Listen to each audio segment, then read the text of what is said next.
He's one of 9 coaches among the Autonomy 5 conferences to be leading his alma mater, the youngest head coach to win an SEC championship game. And he and his wife, Mary Beth, just celebrated their 12th wedding anniversary. It's my privilege to introduce the head coach of the defending SEC champion, Georgia Bulldogs, Kirby Smart.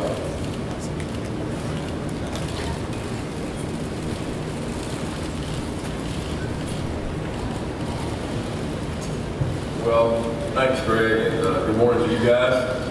Bright and early here in our home state. Excited to be here. I first want to thank Greg and his staff. I don't think everybody really understands exactly what they do. I know I didn't when I was an assistant coach in the SEC, but to sit in the SEC head coaching meetings and to manage 14 egos pulling in different directions, and I'm just talking about football, I think he and his staff do an incredible job of looking after our sport and our game. You know, they're always looking ahead at trends. They're always looking ahead at things we can do better. And I think the SEC's in really, really safe hands. I'd also like to mention his predecessor and mentor, Mike Sly. You know, I was very fortunate to come into this conference in 2003 as a very, very young assistant at LSU. And I still remember going to the SEC orientation meetings that year, SEC assistant coaches orientation meetings, and Mike Sly was in charge of those meetings. And I still remember the first time meeting him, and I think it's pretty incredible what he's done for our conference with the SEC network. I mean, he was thinking years beyond the rest of college football, and just want to thank his wife Liz and what all they've meant to the conference and what they've done. It's pretty incredible. I want to thank you guys. You know, I don't think you guys get enough credit for the job you do, and I know that a lot of people think it's just that time of year where you get to thank you guys, but we don't get an opportunity to do that. And today's an opportunity to say thank you for all you do, thank you for all the coverage. I certainly been a player in the SEC, a coach for 15 of the last 16 years I've spent in the SEC. I know the coverage we get is first class. You guys do a tremendous job, and thank you for that.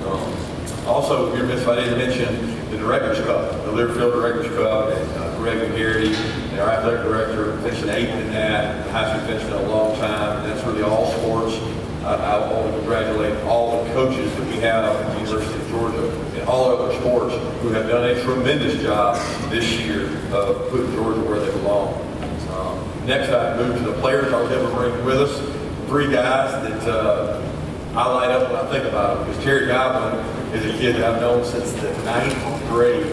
I've watched him practice every year or playing games, or playing baseball games since his 9th grade year from Hogansville, Georgia. He's got a wonderful family, and he's managing in sports management. He'll be with us guys today. And just a bright-eyed guy that loves to practice every day. And then Jonathan Ledbetter, likewise, I've known him for a long time. Tucker, right here in the heart of Atlanta, and just a great kid. He's been through a lot during his career, and he's shown some really good leadership qualities for us. And he's also a sports management major. And then last would be J.R. Reed. Very unique that you have a kid transfer from Frisco, Texas. Very bright kid. Came in and had to sit a year while he was transferring, learning the defense, compete really hard, played really well for us last year, and was not afraid to step up and say things that needed to be said last year, and we expect those same things from him. He's a communications major. So with that, I hope you guys get to spend some time with them and enjoy it. The momentum we created from last season has been tremendous for us through recruiting, through spring. That wouldn't be possible without the players, coaches, and our support staff embracing adjustments, change. It's not easy to go through that. It's the first season going 8-5. We didn't change a whole lot, but we definitely demanded more. And I think when you do that, you've got to have a staff, you've got to have a group of players who can embrace that change. And they certainly have embraced that. And we would not have created that momentum without that embracement. This season for us is going to be simple. It's going to be the measure of potential versus effectiveness. And when I say that, a lot of people are like, well, yeah, every team has a certain amount of potential. Well, I think potential is dormant ability. All right, and I think of effectiveness is what we get out of our potential.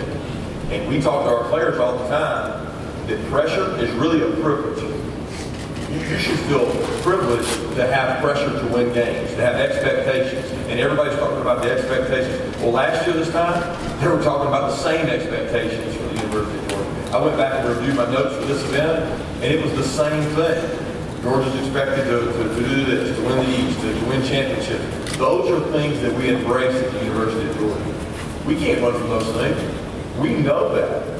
So if pressures are privilege, how you manage that and how you embrace that, and our coaching staff getting the effectiveness of our players out is what's important to us. And that's really the key ingredient for us going into this season. So it's important for us. We'll have a competition at an all-time high. I think that our top 100 guys out there practicing fall camp, 110 that you bring into camp, we'll have the greatest competition we've had since my arrival. We may not have the most talent that we've had, but we will definitely have the most competition.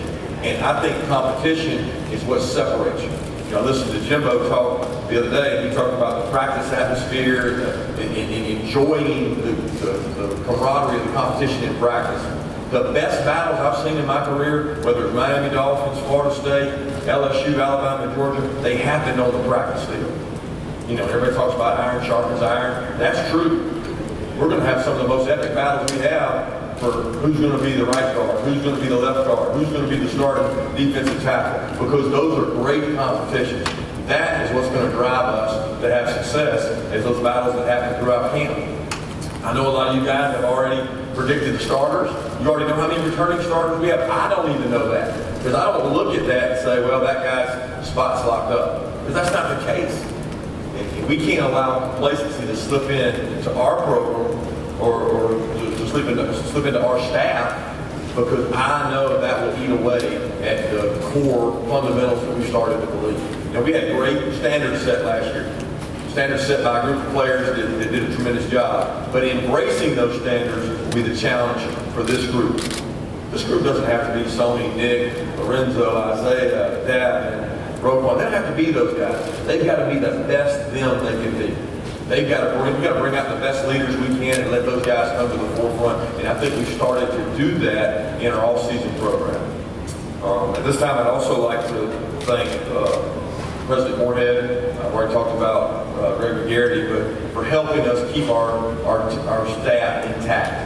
I think it's tough in college football when you have a lot of success. I think you've seen it. The teams that have success, a lot of coaches get opportunities. A lot of members of your staff get opportunities. They help us keep that staff primarily intact. And excited about the staff we've got. With the addition of Cortez Hankton being our 10th assistant coach, working with wide receivers. I'm really happy about the staff we've got in their relationship with our players. We've got some work to do in the secondary. We've got some work to do with we lost a really good specialist last year with our punter. We've got to improve in that area. But we've got a lot of competition coming up this season. I'm really excited to sit back and watch that competition and see our staff work with these players. So with that, I'll open it up. Thank you, Coach. If you have a question, please raise your hand. We have Victoria, Amanda, and Jean Louise. And again, we ask that you please stand and give your name and affiliation. Coach, we're going to start over here on our left. Coach Chip Towers, Scott'sMediaGroupDomination.com. How you doing? Long time to see. Jonathan Ledbetter is a guy that you've really known a long time, going all the way back to Cooper, Alabama, and Tucker.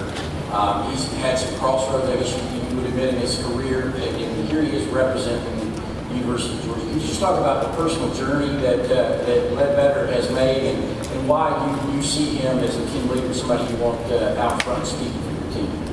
Yeah, I think that when you talk about a guy that's been through the journey he's been through, you mentioned, I think back to his 10th grade year when he first committed to the University of Alabama, and I was there. He's a really good player, a kid I enjoy getting to know. He's got a wonderful family. I know his brothers and mom really well. He's grown up a lot. He's grown up a lot from that time. I think he would even tell you that there were times of immaturity in his youth through the recruiting stages and even leading into his time at Georgia. But sometimes the life you lead and the experiences you encounter, they give you the ability to stand in front of people and talk from experience. And I think our players recognize that when he speaks from the heart. They see how he works. They see what he's been through. I think Ron Corson and our medical staff have done a tremendous job with Jonathan Ledbetter of embracing him and him growing as a player and a person. And no better person to listen to than a guy that's been through the trials and tribulations that he has. And he says it with passion, and he leads the right way. And we certainly want to keep doing that the rest of his career.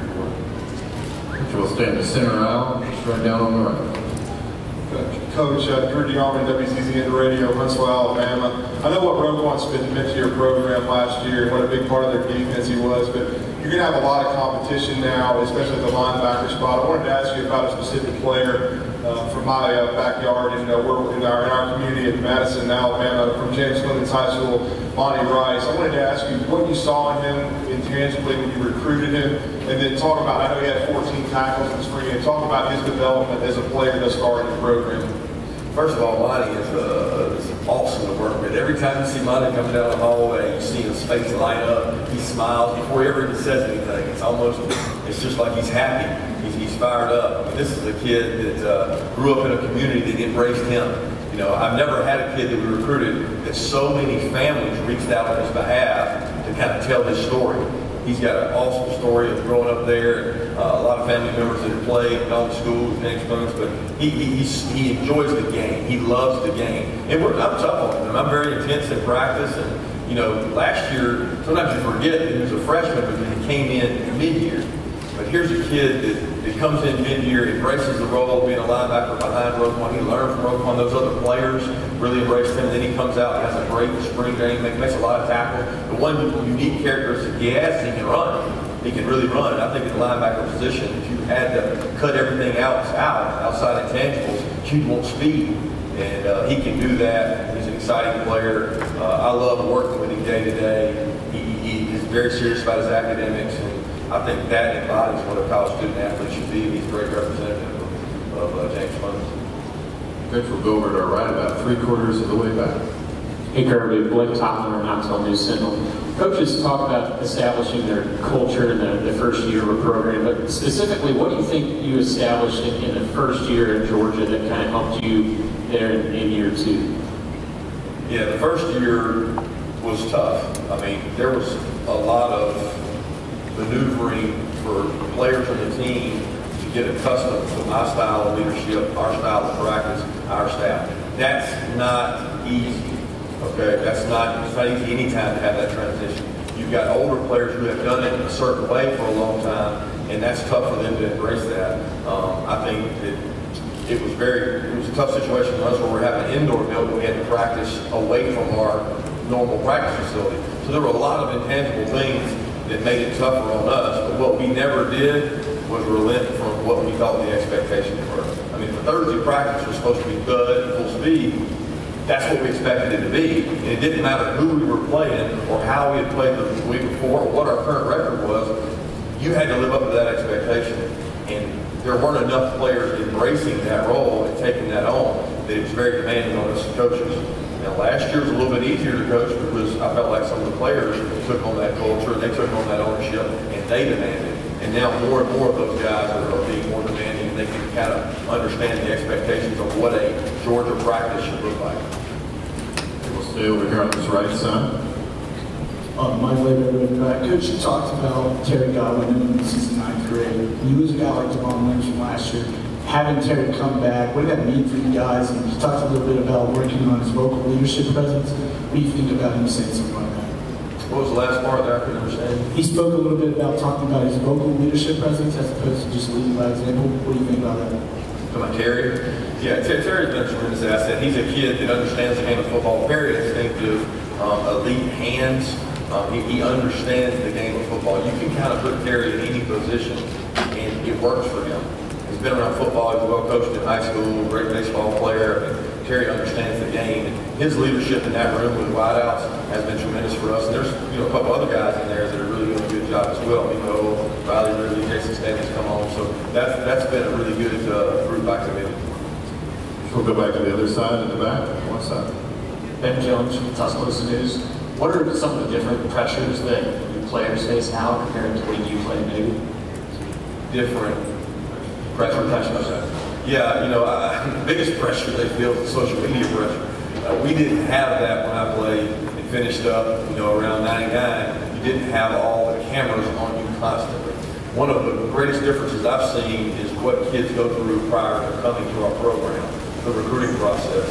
So if you have 3 major outlets and you have 17 recruiting kids, that's 21 different people talking to him about himself. So all he hears about before coming is himself. We don't help that any as coaches because we recruit them. We're in constant competition to recruit them. So when they get to the university they choose to attend, it's a struggle to understand that it is a high level of competition. It is tough in the SEC, and there are a lot of good players. So I think the difference now with these kids is that everywhere they go, they're social media. They feel an expectation they have to represent themselves on the social media outlet. And also, college football continue to grow and We'll go back over here to the right. Here we go. I'm easy, long fields. They do things that stop the quarterback. I've seen that stop the situation quarterback. yeah, we had all three of them to be fit and really sit pretty good, but easy song when you transfer. So in our situation, we have 2 quarterbacks that are both really talented guys. I am really excited about watching these guys come out and do our program. They both have grown. They both have done a good job of embracing that role. I was watching them, but I was feeling different practice. And I think they're going to We'll go back over to the left side. Hey, Coach Steve Olson, WCZ in Huntsville, Alabama. How often have you seen the game tape of the national championship game? Just 2 steps from here. Yeah, we watch it, evaluate it, staff, after I see them play, different games, I like it. A lot of people early get up, like Greenberg, so something might open the SEC championship in the 4th line. But that's part of it. I think we embrace that as coaches. It's not something, I think it's something you guys think about a lot, but it's not really us. We're on for the next year, we're on for the next recruit, we're on for the next strategy, or whether it's tactical, or mental, or physical. It's not the next day, the next year. So it's something that we don't have to rehash all the time. But I think our players use that experience pretty well.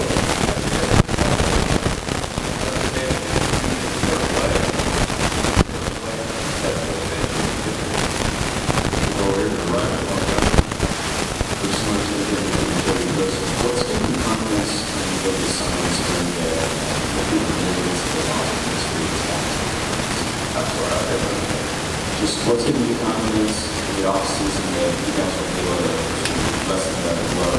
Something that's really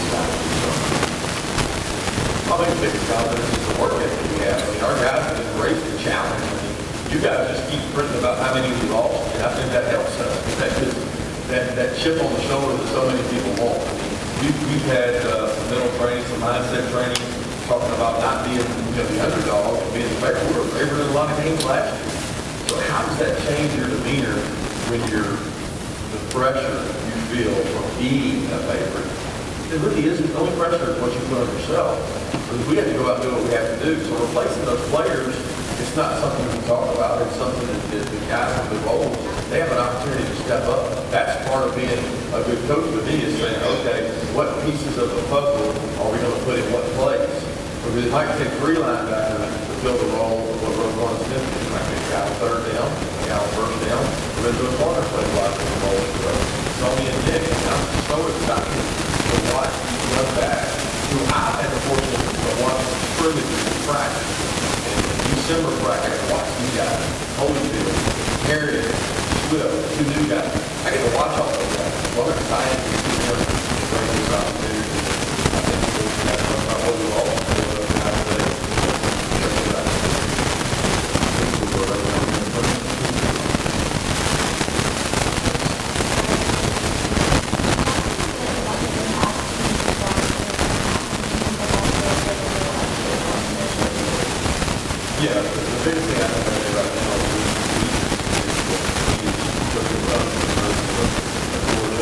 excited about that. I've known these people for a long time. Through 19th grade until now. Had a really good relationship with him through recruiting to regular games and halftime day. So we got to develop that relationship even further when he decided to go to Cal. So him coming back, we're excited to have him back in our program. We have a big need on our team, especially in the future at the wide position. We can carry the field on. And especially family and some other guys that are on our team, like we have to do a job of relationship. And that's what we're trying to do through recruiting. What Angelo gives, he's on our team currently. Working out. Let's go over to the right, midway back. You told me one thing about Montgomery advertising. Obviously, you learned from year one to year two. What did you gain from year two that I think will make you a better coach in year two? I think you always learn. I mean, I learned that from the best, whether it's Coach Allen, Coach Reardon, and Coach Saban, that you're always learning as a coach. When you're green, you grow, you're right, you're right. So every year you learn. I think going into year three, probably the biggest difference for me is feeling comfortable being able to delegate certain things. Being able to say, here, Coach Tucker, you handle this, Jim Change, you handle this, and being comfortable with that. And I think that alleviates a lot of undue stress or pressure. It might be a first-time head coach, and being comfortable with him saying, hey, you know what, I'm going to let him handle that, and let him do that. That's probably the biggest difference from 1 to 2 for me.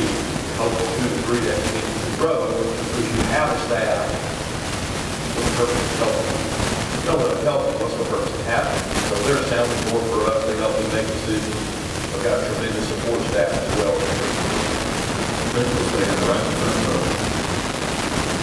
Good morning, Coach. DJ Jones, Sports Visions Radio and Television, Columbus, Georgia. You recently added the title of assistant head coach to running back Coach Dale McGee. Exactly what does that mean, and what additional responsibilities will come as being assistant head coach?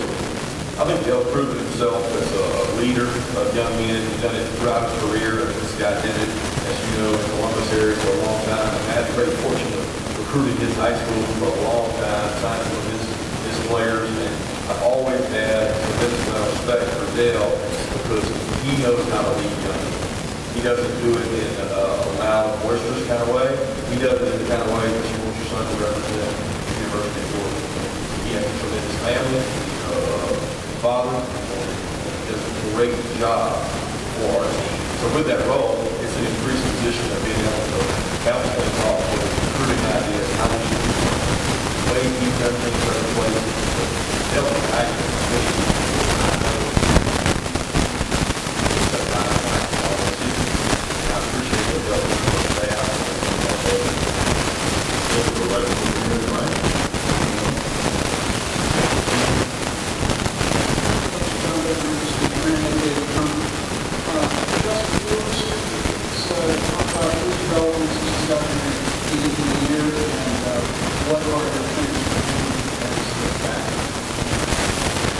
Justin has got tremendous ability. He has embraced, hungry, really keen in, wants to learn right away. I think on those 15 practices he had on, as you know, he got thrown right into the second role. He's taken on the second team role quickly.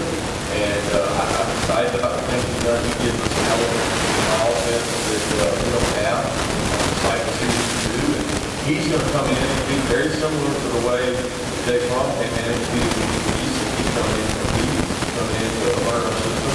I think he's made the players around him better. He's embraced the challenge and learning the offense. He's a very, very bright. We have time for 2 more. We'll stay here on the right. Back on the team for the news. Coach, what lessons did you take as you led the team to the playoffs last season? How important are those lessons going to be for players this year? Yeah, here in the SEC, we all know the way every team you play has the capability to do. I think you see that every year, top to bottom. That's the one about our conference. It is tough and physical. Those rears prepare you for the playoffs. And in reverse, those playoff games, that extra practice, that kind of prepare, those media sessions, those walkthroughs, all those extra games help develop your players.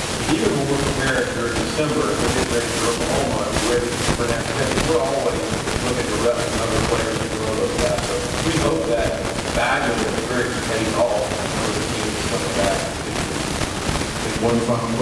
Blue Bulldogs, Kirby, I think it's a young running back. He's got a lot of talent there. He's got tremendous leadership in Nicky Sumlin and DeAndre, two freshmen coming in that there in Holyfield.